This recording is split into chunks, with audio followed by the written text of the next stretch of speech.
E aí, já pensou em ganhar muito dinheiro com um canal de corte igual esse daqui que você está assistindo? No primeiro link da descrição temos um aulão para você que quer começar um canal de cortes e faturar muito aqui na internet. Também teremos planilhas que irão te ajudar na hora de organizar a produção do seu canal. Tá esperando o quê? Página 87. O que você usa como suborno? Ele quer subornar o tempo todo pro cara esquecer. Uso o mesmo tipo de propinas que indivíduos usam quando subornam um ao outro. Olha. É muito porrada isso, né?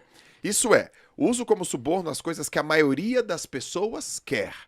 Minhas melhores propinas: amor, sexo, ganância pelo dinheiro, desejo obsessivo de ganhar alguma coisa por nada, tipo jogos de azar, vaidade nas mulheres, egocentrismo nos homens, desejo de mestres dos outros por tóxicos, narcóticos e assim por diante. É isso que ele usa pra subornar, pra gente esquecer, de a gente refletir sobre esses pontos. E o que o Thiago falou antes, ele usa, na verdade, aquilo que mais te atrai. Aham. Ah, cigarro não me atrai. Pô, mas bebida atrai. Então eu vou na bebida. Pode ver. Sempre acontece o suborno onde você efetivamente vai cair mais fácil. É porque pensa, o suborno, o que seria o suborno? Não, o suborno é você quer fazer alguma coisa que você não pode, por algum motivo, e alguém do outro lado que detém o poder, isso é importante, alguém que detém o poder, permite que você faça isso em troca de um suborno, em troca de alguma coisa, né? Mas o importante aqui é quem detém o poder. Quem detém o poder é quem permite ser subornado. Então, o importante aqui é a gente entender quem está com poder. Quem está com poder é a gente. Então, se a gente permite ser subornado, em algum momento essa conta vai chegar. Né? Porque a conta sempre chega. Então, o importante aqui, para mim, a reflexão é você está com poder. Exatamente. E em outras palavras, o que o Thiago está dizendo que ele já disse muitas vezes, o Joel também já disse muitas vezes, deixe de ser espectador da sua vida. Assuma a sua vida. Pare de ser espectador da sua vida, né? Até porque isso é uma coisa muito legal, e o Clóvis fala muito disso. Na verdade, a vida não é curta. A vida é a coisa mais longa que você vai experimentar nessa vida. É verdade. Né? A coisa mais longa que você vai experimentar nessa vida é a sua vida. Você vai estar com você no primeiro dia até o último suspiro. Então, pô, deixe de ser o espectador da sua vida e saia daquela questão de, pô, mas foi isso, foi o fulano, foi o governo, foi... Não, pô, eu vou ser o mentor da minha própria vida. E aí, quando você assume responsabilidade, aí sim, você vai encontrar a semente.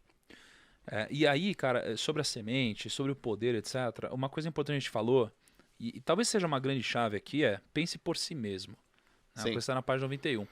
Porque se você não pensar por si mesmo, você vai ficar à mercê de todos os subornos que aparecem, você não vai ter discernimento, enfim, você vai deixar a vida te levar, né? E ela vai te levar geralmente para um lugar ruim, né? Se você não pensar por si mesmo. Então, cara, o fato de a gente refletir sobre isso faz a gente se empoderar, porque a gente vai buscar conhecimento e evolução. E aí o que você falou é importante, é que a gente tem que ser qual foi a palavra que você usou? Não foi protagonista, né? O mentor da sua vida. O mentor da sua vida. Né? Então, isso para mim é uma grande chave. Eu até sublinho aqui na página 91 que, cara, é a resposta à fórmula completa do diabo. Sim. Pense por si mesmo. Cara, eu quero levantar... Pense por si mesmo. Quero levantar uma provocação aí pra você. Quando a gente fala pensar por si mesmo, o jeito que a gente pensa... Tem um autor, se eu não me engano, acho que foi Nietzsche que falou isso. Eu tenho quase certeza que foi Nietzsche, que ele falou assim, os nossos pensamentos são a voz dos nossos avós. ou seja, o que a gente pensa hoje é reflexo do que a gente foi ensinado. Beleza? Então, quando a gente pensa assim, pensar por si mesmo, a gente pensar por nós mesmos, será que a gente realmente está pensando por nós mesmos? Aqui, é uma provocação boa. Boa. Ou será que eu penso baseado nos moldes do meu pai, da minha mãe, dos meus avós, dos meus tataravós e assim por diante, e eu acho que eu estou pensando por mim, mas na verdade eu estou pensando dentro desses moldes. E aqui vem uma coisa que eu acho que é bem, bem importante. Exatamente, você pensar por si mesmo, se você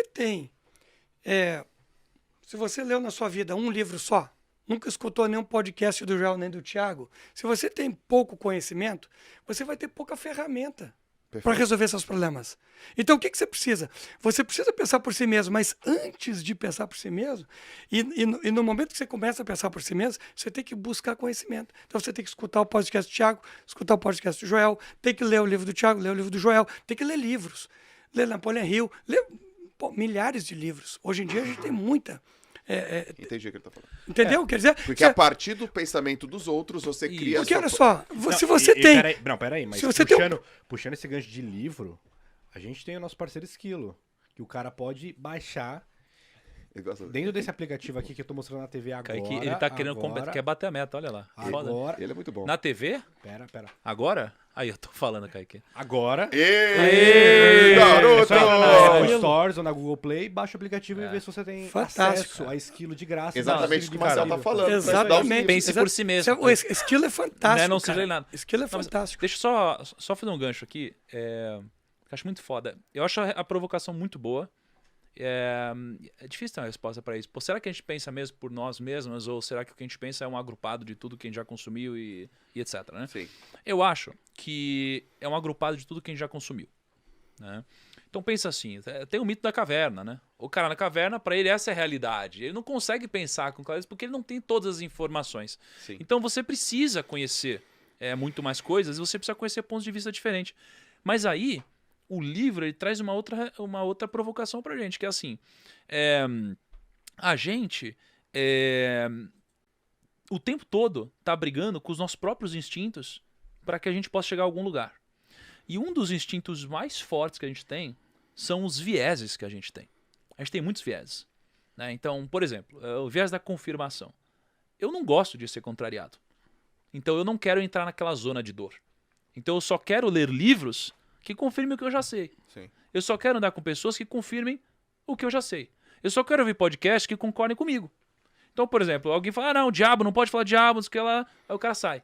Ele não vai ouvir coisas que ele não está acostumado.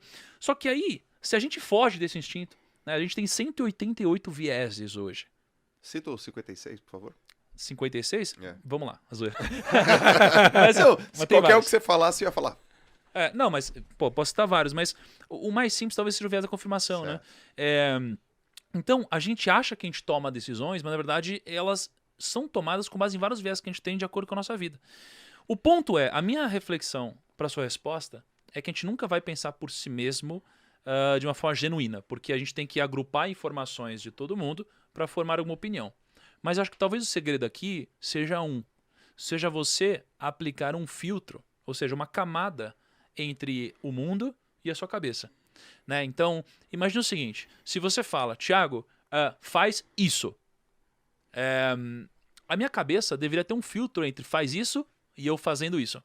O filtro é me questionar, refletir sobre isso, né? Eu acho que o problema das pessoas que não pensam por si mesmas é que elas não têm um filtro.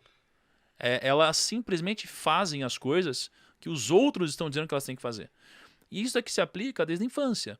Pô, é para eu estudar, é para eu trabalhar num emprego formal, eu vou fazer graduação, fazer pós-graduação. Elas não pensam por elas mesmas, elas só estão fazendo o que a sociedade ensinou elas a fazer. E elas não se questionam. E as pessoas que se questionam, e geralmente são criativas e têm mais coragem, elas vão e fazem coisas diferentes. Mas por uma questão matemática, se a maioria das pessoas elas não tem dinheiro, é claro que fazer o que a maioria das pessoas estão fazendo vai te levar para o mesmo caminho. Certo. Então, o simples fato de você pensar por si mesmo significa você colocar uma camada e refletir, se questionar. E falar, peraí, mas se tá todo mundo com esse resultado e todo mundo fazendo isso, eu não devo fazer a mesma coisa.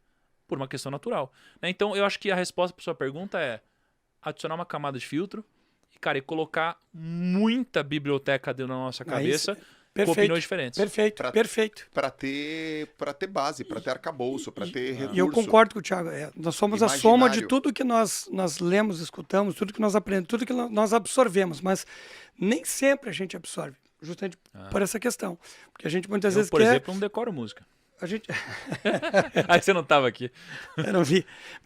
Mas isso que o Thiago falou é bem assim mesmo. Porque o que acontece? Você, na verdade, quer confirmar aquilo que você sabe. Exato. Aí você não está buscando novos conhecimentos. Então, por exemplo, falar sobre esse livro Mais Esperto que o Diabo, para quem não quer nem conversar sobre esse assunto não é pra mim, minha opinião já tá determinada, vocês estão falando groselha, o cara não consegue nem, deixa eu ver um outro ponto de vista, mesmo eu sabendo ou tendo já uma opinião sobre esse fato. O cara não quer ouvir uma opinião contraditória. O meu livro predileto, e Mais Perto que o Diabo tá entre os mais prediletos, é um livro sobre vieses, que é o livro A Arte de Pensar Claramente. É um livro que tem 100 vieses. E o livro, ele invade tanto a minha percepção sobre as coisas, e ele me confronta tanto, que ele se transformou o livro mais... que fez mais sentido pra mim. Porque a primeira vez... Olha como que eu fazia viés da confirmação. Eu morava em Santos. E uma vez por mês eu ia na Livraria Cultura ali da Paulista. Não sei quantos títulos. Lá é bem legal, né? Porra, animal. Pô, fantástico. Eu não sei quantos títulos tem lá, sei lá, 50 mil títulos. Eu ia todo mês, cara. E eu chegava lá e falava assim, pô, mas não tem livro Era novo. mais. Não tem livro novo. Não tem livro novo, cara. Não tem livro novo. São os mesmos livros. Por quê? Porque eu sempre ia pro mesmo lugar, que eu sempre ia para o mesmo setor, eu sempre olhava a mesma pilinha de livros, e aí eu tava no viés da confirmação total, e aí eu falava, olha só... E no ritmo hipnótico. Total! Eu tava no hipnótico, eu chegava lá naquele lugar que tinha 50 mil livros, olhava uma pilinha que tinha 20 livros e falava, a Livraria Cultura tá precisando dar uma renovada. Ou seja, porque eu confirmava uma hipótese que eu tinha, porque o meu olhar era muito restrito sobre aquele determinado assunto.